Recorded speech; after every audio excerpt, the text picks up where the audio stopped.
അമ്മേ, മിയ വീണ്ടും മരത്തിലെ പൂക്കളിലേക്ക് നോക്കി. എന്താ മോളെ, ഈ പൂക്കൾ എൻ്റെ മക്കളാണെന്നല്ലേ അമ്മ പറഞ്ഞത്? അതെ മോളെ. മിയ പൂക്കളെ ഒന്നൊന്നായി നോക്കി.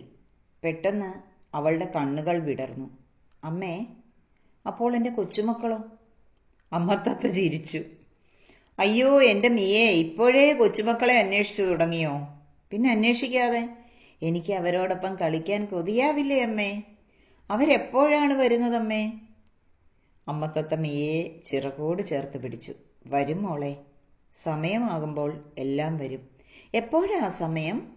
അതറിയണമെങ്കിൽ നീ ഈ മരത്തെക്കുറിച്ച് കൂടുതൽ അറിയണം. മരത്തെ ഒന്നുകൂടി സൂക്ഷിച്ചു നോക്കൂ. അപ്പോഴാണ് ഒരു ചെറിയ കാറ്റ് വന്നത്. കൊമ്പുകളുടെ അറ്റത്തുള്ള ഇലകൾ ഇളകി. അതാ, ഒരു ചെറിയ മുകുളം പതുക്കെ വിരിയുന്നു.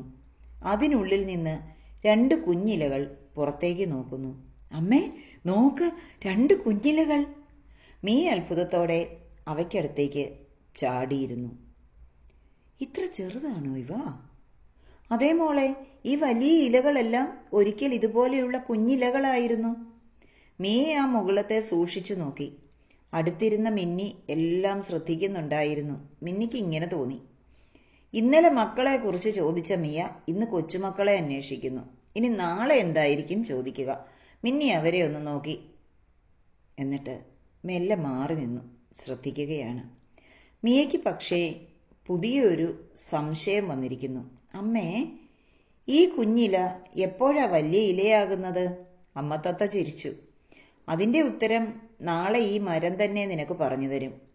കാറ്റിൽ 2 കുഞ്ഞിലകളും ആടിക്കൊണ്ടേയിരുന്നു. മേയുടെ കഥ ഇവിടെ അവസാനിക്കുന്നില്ല. അടുത്ത ദിവസം മേ എന്ത് ചെയ്തെന്ന് നോക്കാം. മേ ആദ്യം ഓടിയെത്തിയത് ആ കുഞ്ഞിലകളെ കാണാനായിരുന്നു. അമ്മേ, ഇവ ഇന്നലത്തേതിനേക്കാൾ കുറച്ചു വലുതായോ? നീ തന്നെ നോക്കി മനസ്സിലാക്കൂ മോളെ. മിയ ഏറെ നേരം അവയെ ശ്രദ്ധിച്ചു. പിന്നെ ചോദിച്ചു, അമ്മേ, ഇപ്പോൾ ഞാൻ ഈ ഇലയല്ലേ? അതെ മോളെ. പിന്നെ പൂ വരും, കായ വരും, കായ്ക്കുള്ളിൽ വിത്ത് വരും, ആ വിത്തിൽ നിന്ന് വീണ്ടും ഒരു മരം. അതെ, ആ മരത്തിൽ ഇലകള്, പൂക്കള്, കായ്കള്, വീണ്ടും വിത്തുകൾ. നീ ആവേശത്തോടെ പറഞ്ഞു. അപ്പോൾ എൻ്റെ കൊച്ചുമക്കളെ കാണാൻ ഞാൻ ഇപ്പോഴേ തിരക്ക് കൂട്ടിയിട്ട് കാര്യമില്ലേ അമ്മേ? അമ്മത്തത്ത ചിരിച്ചു. എൻ്റെ കുഞ്ഞിന് കാര്യങ്ങൾ മനസ്സിലാവുന്നുണ്ട്. ഇല്ല മോളെ, കാരണം പ്രകൃതി ഒന്നിനെയും തിരക്ക് പിടിപ്പിക്കുന്നില്ല. ഒരു മുകളത്തോട് ഇപ്പോൾ തന്നെ വലിയൊരു ഇലയാകാൻ പറയുന്നില്ല. ഒരു പൂവിനോട് ഇന്ന് തന്നെ കായാകാൻ പറയുന്നില്ല. ഒരു വിത്തിനോട് നാളെ തന്നെ വലിയ മരമാകാനും പറയുന്നില്ല. മിയ നിശബ്ദമായി കേട്ടിരുന്നു. ഓരോന്നിനും അതിൻ്റെതായ സമയമുണ്ട്, അല്ലേ? അപ്പോൾ ഞാനിനി എന്താ ചെയ്യേണ്ടത്? അമ്മത്തത്ത മിയയുടെ തലയിലെ കുഞ്ഞു തൂവലുകൾ ചുണ്ടുകൊണ്ട് പതുക്കെ ഒന്ന് ഒതുക്കിക്കൊടുത്തു. ഇപ്പോൾ നീ നിന്റെ സമയത്ത് ജീവിക്കണം, കളിക്കണം, കാണണം, കേൾക്കണം, സംശയങ്ങൾ ചോദിക്കണം, പഠിക്കണം, പതുക്കെ വളരണം, പ്രകൃതിയെ അറിയണം, മരങ്ങളെ അറിയണം, ചില്ലകളെ അറിയണം, കാറ്റിനെ അറിയണം. അങ്ങനെ എല്ലാം അറിയാനുള്ള സമയമാണ് കുഞ്ഞേ നിനക്ക്. നീ അമ്മത്തത്തയുടെ ചിറകിനോട് ചേർന്ന് മുന്നോട്ട് നടന്നു. കുറച്ചു നേരം അവർ നടന്നു കഴിഞ്ഞ് പെട്ടെന്ന് തിരിഞ്ഞു നോക്കി. അമ്മേ, ഇനി എന്താ? എന്നാലും എൻ്റെ കൊച്ചുമക്കൾ വന്നാൽ എന്നെ വിളിക്കണേ. അമ്മത്തത്ത പൊട്ടിച്ചിരിച്ചു. കാറ്റും അവരോടൊപ്പം ചിരിക്കുന്നത് പോലെ ഇലകളെ ഇക്കിളിയിട്ടു, ഇളക്കി. പ്രകൃതി മേയോടന്ന് പറഞ്ഞ പാഠം ഇതായിരുന്നു: വളർച്ചയ്ക്ക് തിരക്കില്ല, ഓരോ സമയത്തിനും അതിൻ്റേതായ സൗന്ദര്യമുണ്ട്. പ്രിയപ്പെട്ട കൂട്ടുകാരെ, നിങ്ങൾ മക്കളുടെ കാര്യം ഓർത്ത് വേദനിക്കുമ്പോൾ, വെപ്രാളം പിടിക്കുമ്പോൾ അവർക്ക് കൊടുക്കേണ്ട സമയം കൊടുക്കുന്നുണ്ടോ? ഇതാണ് ഇന്ന് മിയയ്ക്ക് നിങ്ങളോട് ചോദിക്കാനുള്ള ചോദ്യം. എനിക്കും. ഇതിൻ്റെ റിഫ്ലക്ഷൻ നിങ്ങൾ നോട്ട്ബുക്കിലേക്ക് എഴുതുക.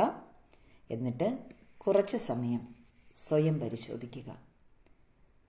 സ്വയം പരിശോധനയുടെ അവസാനം കിട്ടുന്ന ഉത്തരമാണ് നിങ്ങൾ പേപ്പറിലേക്ക് എഴുതേണ്ടത്, കമൻറ്റിലേക്കും. കമൻറ്റ് ചെയ്യണം, കാരണം നിങ്ങളുടെ ചിന്തകളാണ് നാളത്തെ മിയക്കഥകളായിട്ട് നിങ്ങളുടെ മുന്നിലെത്തുക. അത് പരിഹാരങ്ങളായിരിക്കും. ഈ കഥകൾ ഇഷ്ടപ്പെടുന്നുണ്ടെങ്കിൽ ധാരാളം കുഞ്ഞുങ്ങളിലേക്ക് ഇതെത്തിക്കുക.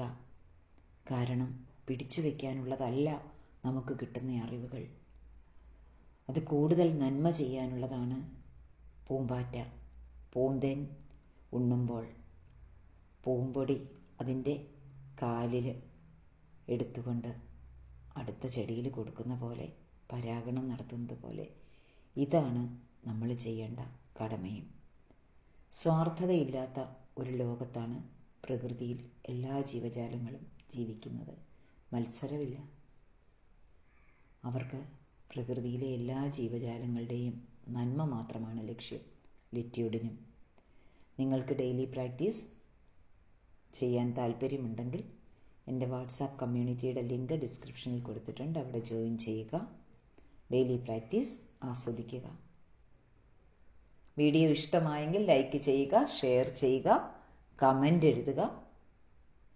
എല്ലാവരും എപ്പോഴും സന്തോഷത്തോടെ ജീവിക്കുക. പ്രശ്നങ്ങളില്ലെന്നല്ല, പ്രശ്നങ്ങളുണ്ടാവും. പക്ഷേ അത് ഈസിയായിട്ട് പരിഹരിച്ചു കൊണ്ട് പോകാനുള്ള മനക്കരുത്താണ് നമ്മൾ നേടേണ്ടത്, നമ്മുടെ കുട്ടികൾ. Thank you. Love you. Bless you.